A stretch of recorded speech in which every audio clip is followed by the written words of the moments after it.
waxaa qabsaday warbaahinta qaybaheeda kala duwan iyo weliba baraha bulshada qiso la yaab ku noqotay dadka reer Ciraaq oo iminka ka soo kabanaya dhibaatooyin nololeed iyo qalalaasa siyaasadeed oo ka dhashay weerarkii dalkaasi ay ku qaadeen xulufada uu hogaamiye Mareykanka, taasi oo meesha looga saaray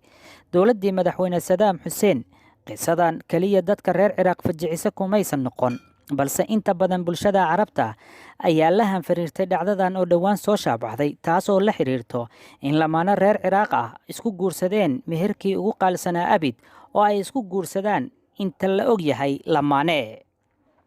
Warbaahinta caalamka ayaa si weyn u lafagurtay lamaanahan reer Ciraaq oo isku guursaday adduun lacageed oo gaaraya 3 bilyan oo diinaar, taas oo u dhiganto 8 milyan oo dollar, waana meherkii ugu qaalsanaa oo qof caadi ah uu haweeney ku mehersado.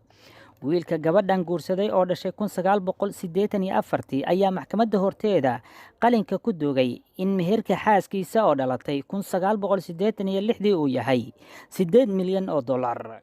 lacagta uu ninkani ku mehersaday xaaskiisa ayaa noqonaysa tii ugu badneed oo qof shacab ah